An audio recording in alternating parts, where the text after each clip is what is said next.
Welcome to What Would Sabrina Say? I'm Sabrina Dong, and I'm excited you're joining me today. In this podcast, I dive into mental health topics on relationships and overall well-being. With over 20 years of experience as a licensed clinical social worker, I share insights and invite expert guests who are passionate about making a positive difference. I started this podcast because I was frustrated with the often misleading or recycled information in social media involving self-help and the mental health field. My goal is to provide you with genuine, useful content that's educational and informative. Thanks for tuning in. I hope you find our conversations both enlightening and empowering. I'm glad you're here. So thank you, Kiran, for joining me. I'm so glad and happy to have you and excited to introduce you to listeners. Some may have heard of you already. So just love to hear about your business, your company, about Ayurvedic practices, meals as Ayurvedic chef, and just sharing about your journey. I am so excited to be part of this. Anything that you do, of course, I'm happy to support. You're very genuine in your offerings, and that's a rare find. So I'm honored to be a part of anything that you do. And I love to share the knowledge that I have, knowing that it will empower whoever wants to listen in and apply it. So yeah, I'm happy to be part of this in terms of the sharing aspect, and hope that it will uplift somebody and improve their life. That's great. So can you tell me about Ayurvedic practices and what that looks like Sure. for you? Ayurveda is, for those who don't know, it is the study's not the right word. It is ancient Indian science that's been around for over 10,000 years, and it's been practiced constantly and consistently since then. It is the father of all modern medicine, both holistic and roots and allopathic as well. And it is the study of the mind, body, and spirit as a whole, experiencing life as a whole unit and not a symptom, and how one thing in the body affects everything in the body. And of course, when we talk about body, we're always also talking about the mind and how the two are connected. Interestingly enough, a lot of Ayurvedic science is rooted in gut health, which is, of course, all the rage these days. Everybody's now discovering that the second brain is your gut and how it controls everything. Well, Ayurveda has been talking about it for 10,000 years. So in my practice, I am also, because Ayurveda is a whole way of living, it's not symptomatic. I practice the nutrition side of Ayurveda. So if you've ever heard, of course, everybody's heard of yoga, everybody knows meditation. Many people have heard of intermittent fasting, deep belly breathing. All of these things are born out of Ayurveda, every single one of them. Functional medicine, holistic healing, all Ayurvedic. People have put a different name to it, but the practice of all of those things, the root is in Ayurveda. And so as a chef, I practice Ayurveda nutrition, which means that I also specialize in anti-inflammatory foods as a gut health specialist. So when you are an Ayurvedic chef, nutritionist who specializes in gut health and anti-inflammatory foods, it's a niche for sure, but it means that automatically, that means that everything has to be gluten-free, dairy-free, egg-free, allergen-friendly, and whole foods plant-based, for the main reason that everything is energy and energy is everything. That is the whole, everything in life is energy. And the foods that we consume carry certain levels of energy. And so in Ayurveda, we talk about foods that have low energy, foods that are neutral, they're just there for fun, and foods that have high energy. So in my practice, 95% of the time, the foods that we use are high energy foods to help raise not only your spirits mentally, but also to reinvigorate and reboot that self-healing mode that the body knows naturally to be in, but it may have been through the decades of conditioning and exposure and experience may have lost its way. and no longer remembers how to be self-healing. And so Ayurvedic nutrition reboots it and reminds it, this is what we do. So that in my practice, whether people are getting my food through my meal delivery service or they're doing one-on-one food, mind, body coaching with me, the food that I encourage people to eat and make for them myself to eat is this kind of high energy Ayurvedic food. And the meals taste amazing, and we'll get to that as well too, because sometimes people feel like when it has to be clean or plant-based, that it's not. And again, your menu and the choices is just wonderful. And I'm a big fan of desserts, so you're putting in brownies. It's like, wow, it's so great. And the difference you feel afterwards in eating at that higher energy level is just amazing. And I think it's helpful to slow down and pay attention and notice. Absolutely, 100%. The practice. So in my practice, I always, if you're doing a personal coaching session, or if you've joined my membership group, Feed Your Joy, we move outside of the act of just eating. Is not just sit at the table or sit in front of the TV and eat your food. What you think of while you're eating, what you're experiencing, what you're seeing, how you feel, where you are, the atmosphere, the environment that you provide for yourself while you're consuming that food affects how your body is going to digest it. Not the mechanics. The mechanics are the same, but the emotions that are tied to it. Keeping in mind, of course, that every organ holds a different emotion. And the large majority of the organs that we have are part of the digestive tract. So if you're feeling a certain emotion while you're eating your food, you're going to get a whole different result from that digestion or indigestion than if you experience something else. So in Ayurveda, we also teach about the environment that you provide for yourself while you're eating, as well as, and that includes conversation or lack thereof, what you're using all your senses, what you're hearing, what you're smelling, what you're tasting, what you're seeing. So similar to mindful eating practices. Yeah. Mindful eating practices came from Ayurveda. So yes. Yeah. No, so it's using those practices. It's putting those practices into play, as well as food combining. So many of my clients come to me to say, I have SIBO, I have GERD, I have acid reflux. And a large majority of acid reflux comes from improper food combining. So within Ayurveda, we also have their foods that go well together and foods that don't go well together, because they may taste good on your palate, but when they're digested and mixed with your digestive enzymes and the acids in your stomach, they're not cohesive. They don't blend well together. So then there's that. And then there's the different types of energy. Every person carries one. Everybody's classified into one of three types of energy, or a dosha. But that's a whole other topic altogether. And some foods, if you typically one particular kind of energy, there are certain foods that are going to cause you to go into a bit of an imbalance. Right. If there's an imbalance, that could show up in many ways. It could show up in your digestive system, in your respiratory system, in your head as a migraine. Like, we could just go on and on about it. So it's a very wide practice of healing. So, as you mentioned, people seek your support for helping to eat differently, involving illnesses, involving inflammation.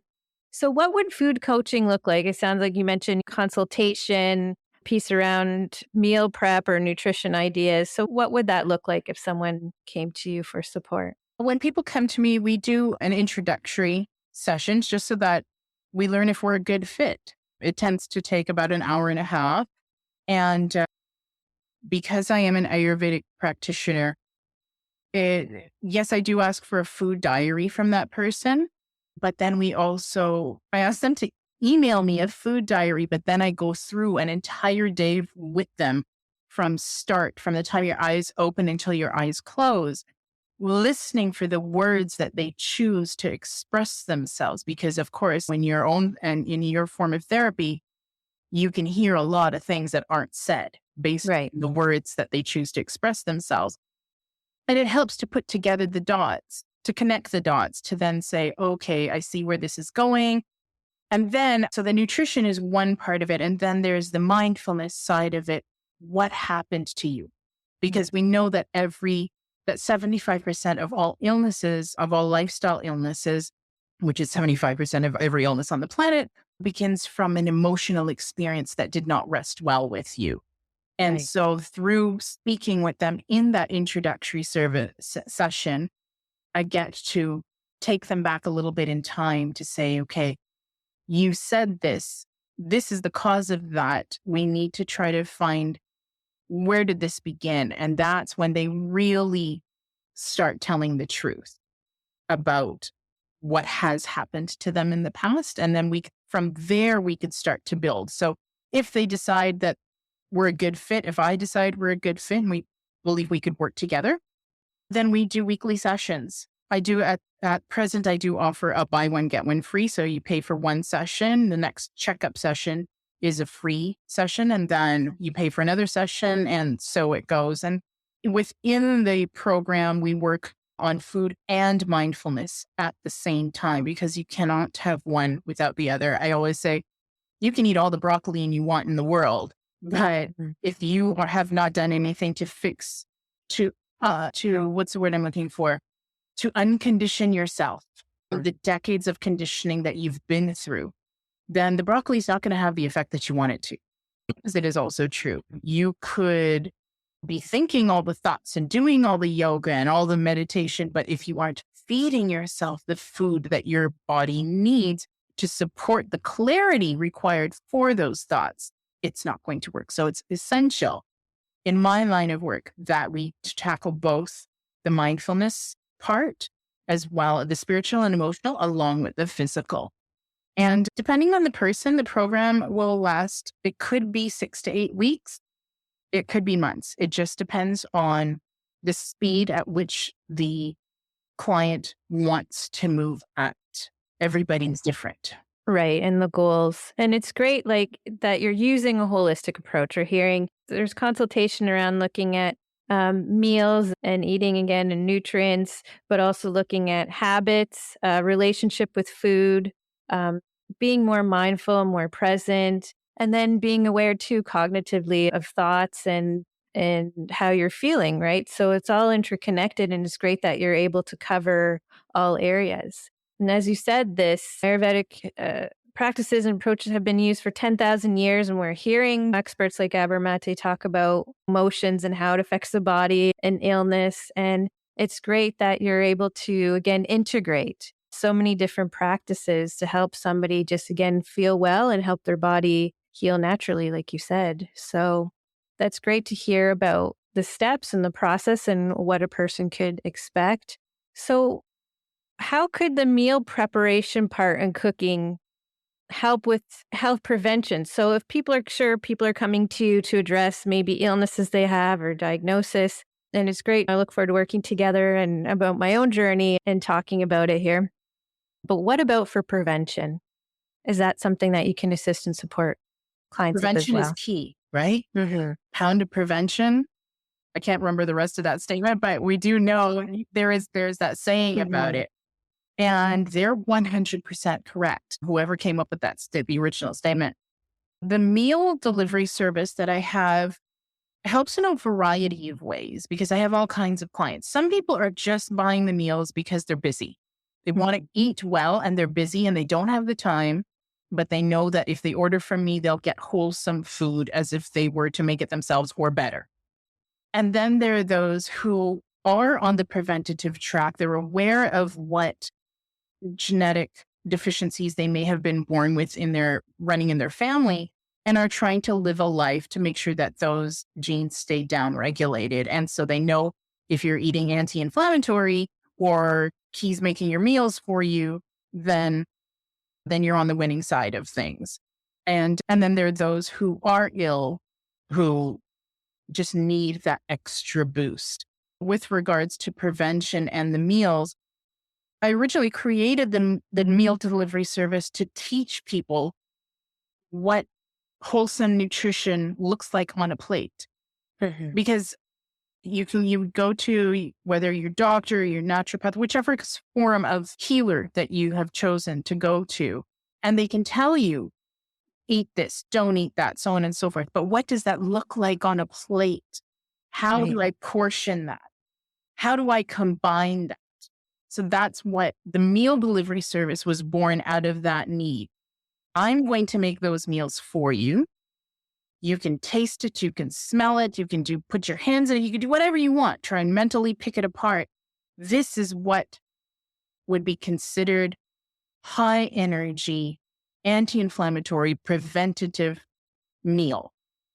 And so some people stay on for years at a time. And then there are others who will just buy occasionally. Oh, she made this for me. And she said if I take a cooking class, she'll teach me how to make it. I could do it for myself. And more power to you.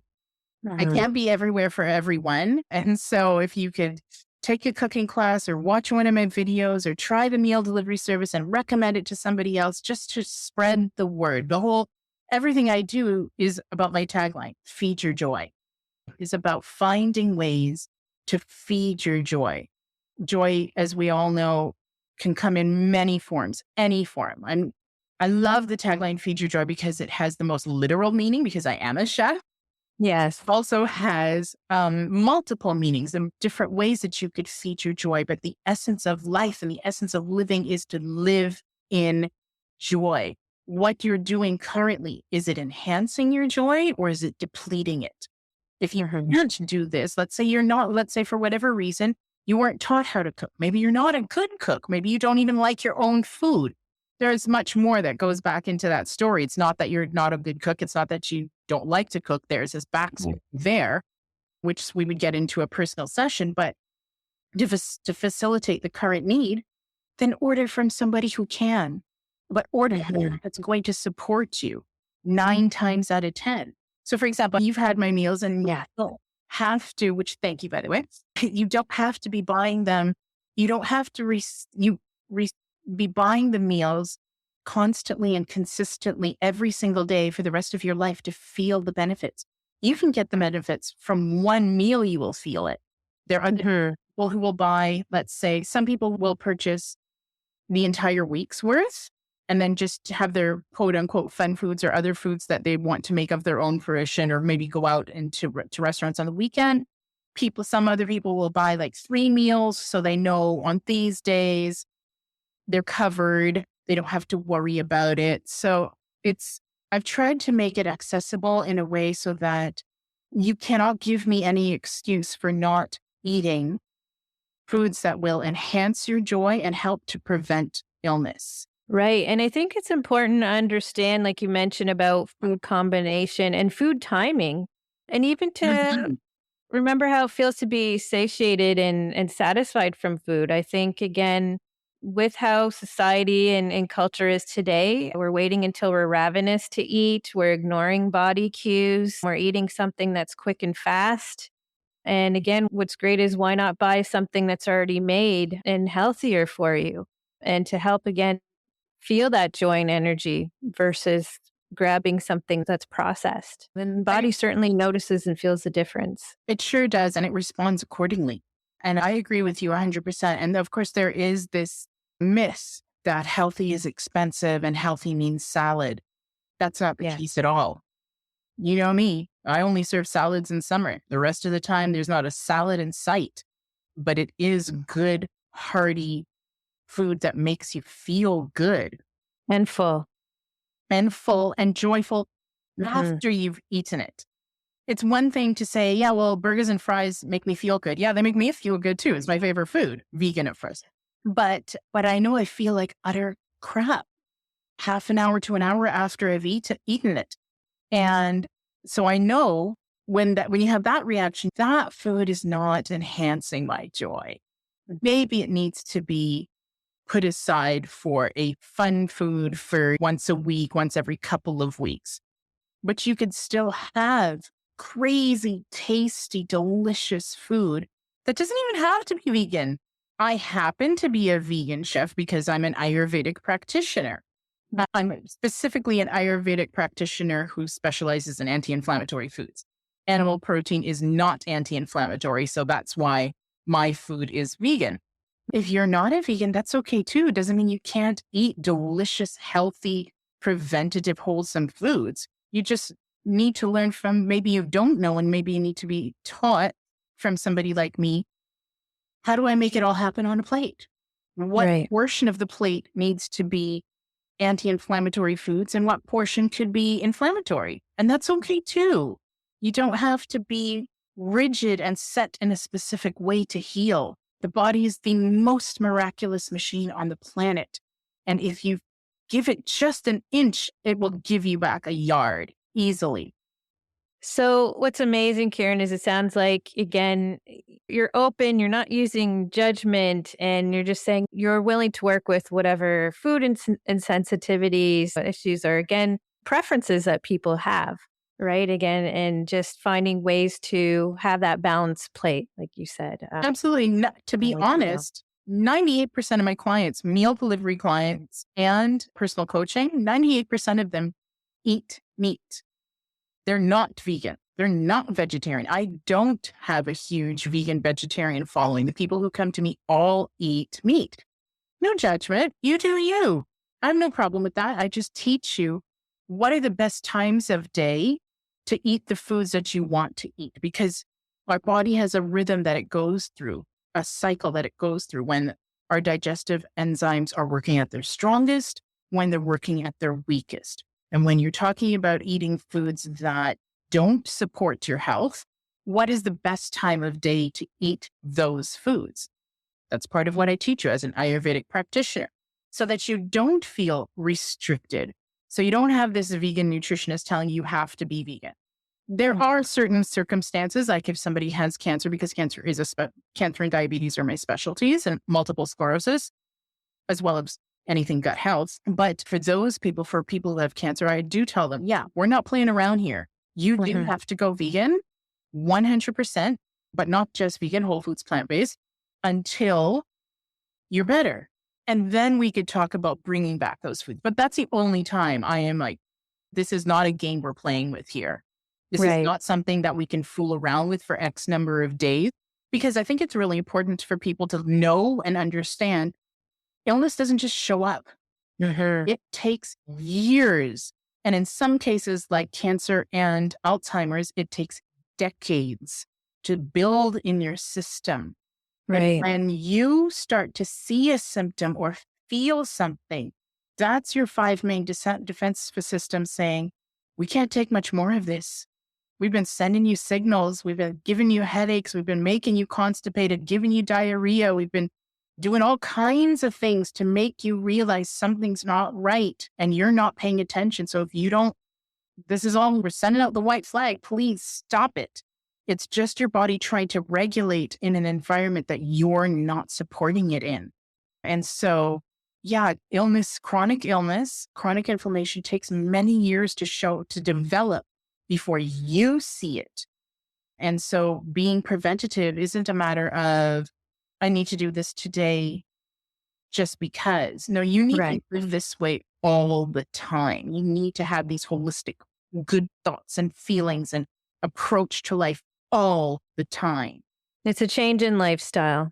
And again, it's for the better. You can only benefit from it. Right. Nobody ever said, oh, I feel my body's not hurting. Oh, how horrible is that? I don't feel any pain. Nobody's ever said that. Exactly. And tell me about how, with being a chef around anti-inflammation, what role does food play in inflammation, and how does it decrease it? How does it decrease it? Well, all improve it. Whole plant-based foods are anti-inflammatory. All of them. There are lots of myths out there that nightshade foods cause arthritis and they cause problems for people who have autoimmune disorders. Well, let me set the record straight on this one. You already had the inflammation. Eating the eggplant did not cause the arthritis. Eating the tomato did not cause your IBS or whatever gastrointestinal problem you have. You had it. You created it through your emotions and your thoughts. You developed that yourself. And the foods that you chose that were not supportive of your health.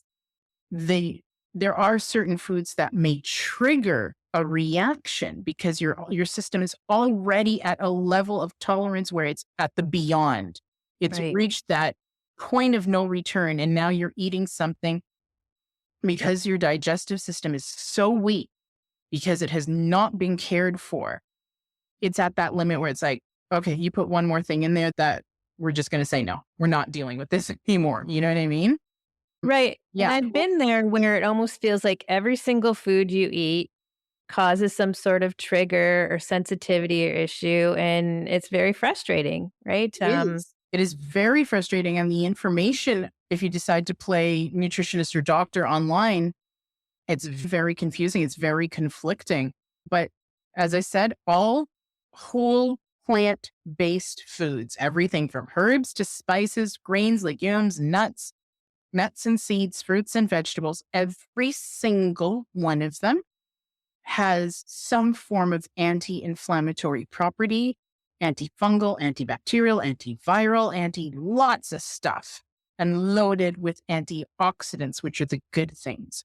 Your original question about how the food can decrease it by following a diet rich in whole plant-based foods, you will, because you're inundating your gut with the food that it needs to produce the good hormones and the good weight and the clear thoughts, because you're just pounding it in there.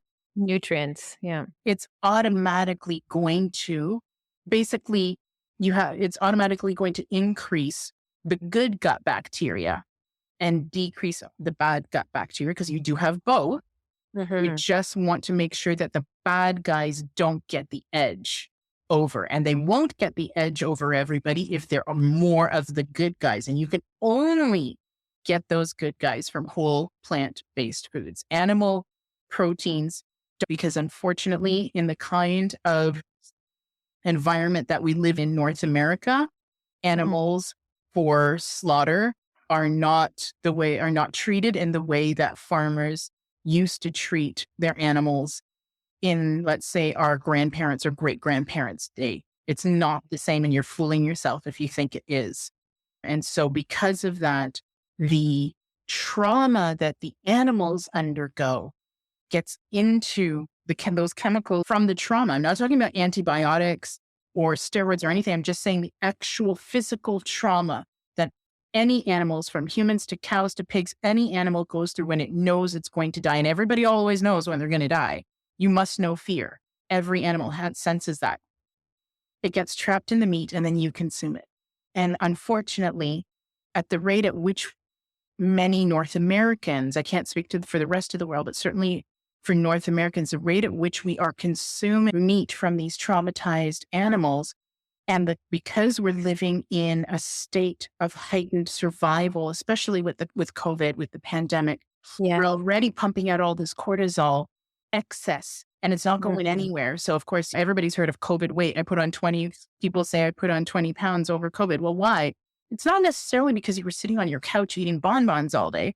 It's because the entire world was in this state of heightened survival. How are we going to survive? So of course, the adrenaline, the cortisol is being pumped out and pumped out.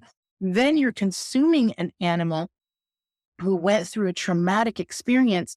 And the only way for that cortisol to get out of the tissue from that animal was for the animal to remain alive.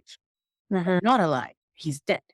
And so that excess cortisol goes into the tissue. You eat that tissue. And now let's say just for argument's sake, you only needed half a cup of cortisol to get through your heightened survival day because we're in a pandemic. Now you're eating all this meat. Now you need a full cup of cortisol. So you're just adding on to the inflammation by eating foods that will that will contribute towards the excess production of cortisol and create the inflammation. Right. And during times of distress or higher cortisol level, you're more likely to crave or want to snack on certain foods. And unfortunately, those cravings tend to be sugary or maybe not always things that again can help to reduce inflammation. Right. So it's always great, again, to understand what foods can help to reduce that may be easily accessible. Right. Like you said, it's not expensive to eat healthier or plant-based. And it's great that you have so many different ways to help educate. You offer recipes, cooking classes. You're coming here speaking. So just want to hear of any other ways that people can connect with you to get this information and feel that joy. Yeah, absolutely. They could follow me on Facebook on Key's Kitchen. It's facebook.com/kitchen key. Or you could follow us on Instagram, which is KIS_kitchen. You could join my membership group, Feature Joy, on Facebook, or you can follow me I have a free group called Eating to Heal, where I just put out random nutritional information, Ayurvedic nutrition. I actually teach, and you learn a lot more in the Feed Your Joy, which is also where you get all the recipes, all the cooking classes, you get a discount on coaching and so on through Feed Your Joy. And that's $20 a month. Or you could, if you just want to try to go it alone and you just need some general information, then Eating to Heal might be the way for somebody else. And then I have the private coaching sessions. People could always find me at info@keyskitchen.com, KISkitchen.com. That's great. And you also have healing teas that you... Oh, yes. Sometimes I forget about these products. I do have currently 3 Ayurvedic healing teas. One of them, my turmeric tea, is according to my clients, it is unlike anything you've ever had in your life. There is nothing on the market like this tea. I call it my cure-all, the magic tea, because the things that I have seen this tea do, from removing random rashes that people have had for years and they have no idea what to do with it, don't want to be on steroids for it. Drink the tea, the rash is gone. They feel better. Asthma, insomnia, digestive issues, of course, colds and flus, but just random things, just anxiety, calming anxiety. I have some clients who buy it specifically who refuse to go to sleep without this tea. Wow. Because they can't sleep. They literally cannot sleep without it. And all it is spices. It's just spice. There's no caffeine. There's no drug. It's just foods that I cook with every day. Herbs and spices that go into my food every single day. We put it in a jar. That's all it is. Amazing. And so you talked about the tea helping with anxiety. And that's something I wanted to bring up before we wrap up today about there's some benefits to mental health, right, in eating certain foods. And you offer programs or courses around that as well, too, right? So when it comes next to year, anxiety, we'll be doing group coaching as well for people who want to heal in a group setting. I'll most likely be teaching a group session on PCOS, and definitely diabetes, and definitely like a gut health IBS course. I'll be teaching one of those, and that's all in the works for next year. But I think what people need to also keep in mind is that anxiety is held in your bowels and in your stomach, and it's produced by your gut. Mm-hmm. So if you are not feeding your gut, let's say you're living off of McDonald's and ramen soup, that 1 and 1 can only make 2. You are guaranteed to be living a depressive, sort of anxious kind of life. Because remember what we talked about earlier, the bad gut bacteria cannot be permitted to get ahead of the good guys. The good guys come from the whole plant-based foods. So you can't necessarily control what you perceive in life, but you can control how you perceive it. But if your immune system is compromised, you're not going to be feeling well. And 78% of your immune system lives in your gut. If your mind is not clear, it's because you're not eating the right foods to support the good gut bacteria that provides clear thinking, clear thoughts. So my message about being diagnosed with some form of anxiety, don't only seek the mental side of the therapy. Look at what you're eating or not eating. In my coaching, we do all of that. We do the whole package. And I've luckily, thankfully, been blessed to be able to help some clients who've come to me specifically for anxiety and depression. And when I looked at their diet, and I would just say, well, of course, why wouldn't you be this way? Look at what you're eating. Look at what's missing. Right, because the gut also absorbs serotonin. And like you said, if you're not eating the foods to provide these nutrients, neurochemicals, then you're not going to feel well and you're not overall in your body. Yeah, if you don't supply the gut the nutrients that it needs to make the happy hormones, how do you expect to feel the happy hormones? How do you expect to experience them? You can't make fire without something to ignite, right? You have to have the fuel. You can't just magically make fire without the right fuel to make it. Your gut is the same thing. You're not going to be able to produce clear, happy thoughts if you're not providing the building blocks required to produce it. Exactly. And sounds great that you're helping people put the puzzle pieces together. The theme throughout your program is, again, mind, body, and spirit. And I hear that from the different topics that you cover. And it's been so great to have you today to share the work that you do and helping others heal and, again, feel that joy in their bodies and receive that higher energy. And I look forward to having you back to talk about many different topics and also to assist and support me in my own healing journey. It helps when you get to speak to somebody who's been through the ringer. Yeah. And there's pretty much nothing. I could probably checkbox absolutely everything on the planet that one could go through. And I do remember having my own little pity parties saying, why me? Why am I going through this? Why do I have to feel this? Like, aren't I a good enough person? Haven't I done enough good in this world that I'm afflicted with this and going through that? And I used to have these pity parties for myself all the time. And it's only now that I'm in the industry and the people who are coming to me every single time I get a new client, I say, that's why I went through that. So that now I can empathize with that person genuinely. I could say, I understand how you feel because I have experienced something very similar to you. And I think that goes a long way when you're trying to help somebody heal from something. It's more, at least for me, when I was going through the multiple challenges that I have been through in life, I always thought I was being judged by that person because what do you know? What do you know about chronic back pain? What do you know about trying to have kids for 20 years and never being able to do it because having PCOS, they tell you're broken all the time. What do you know about that? You just went to school and you learned it. Have you actually experienced it? Do you know what I felt? You know what I mean? So I feel blessed now instead of throwing pity parties for myself.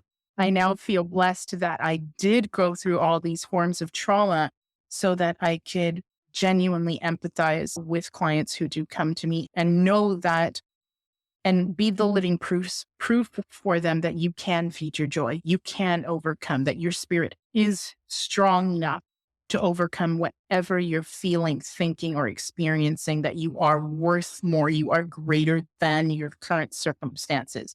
You just need somebody to remind you that you are. Yes. And how great to have someone like you as a support along the way. And again, helping to heal, or whether it's for prevent, or again, helping just to feel better in your body through using food and mindful practice and Ayurvedic practices. And you mentioned about lots of information being out there. And this is my passion and purpose of creating this podcast, is that people are able to hear about supports, programs where it's coming from authentic people and who generally want to help, to support. You're offering free groups, free resources. So thank you for that. And I'm happy to share any links or any information and updates on any of your programs on my website as well. Thank you. I will be reciprocating as well, because I remember when you told me about this podcast originally, and I thought, this is brilliant. How you're going to fit this into your vast practice is beyond me, but it is such an essential resource. And what a blessing that you are offering this, because the confusion out there is overwhelming. I hear it all the time from my clients. Well, I read this and this one told me that, and I got this information. It's just, it can be, when you're in pain, you don't have any room for feeling overwhelmed about anything except pain. There's no room for thinking. So you just need somebody to say, this is what we're going to do, and it's going to work. You put in the effort, we're going to make this happen. I will hold your hand. I'll show you. If I don't know, I know somebody who does. And so that's why I love what you're doing, because you can't cover everything. You can't be all people and for all things for all people, but you know somebody everywhere that can, who, and as you say, is genuinely looking to be that resource to help that person not feel overwhelmed by anything. Exactly. So thank you. Thank you so much for allowing me to be part of this. I think it's going to be massive personal. Well, I'm glad you can join us. And for all listeners, again, if you're curious more about Ayurveda practices and how Kiran can assist or interested in tasting her delicious meals, feel free to reach out to her. And I look forward to talking about more topics and having more interviews to come. So again, thank you and best of luck on your journey in your business. And I look forward to updating everyone as well too on it. Thank you so much. I was honored to be a part of this, and lots of success to the podcast as well. Thank you so much. Thank you.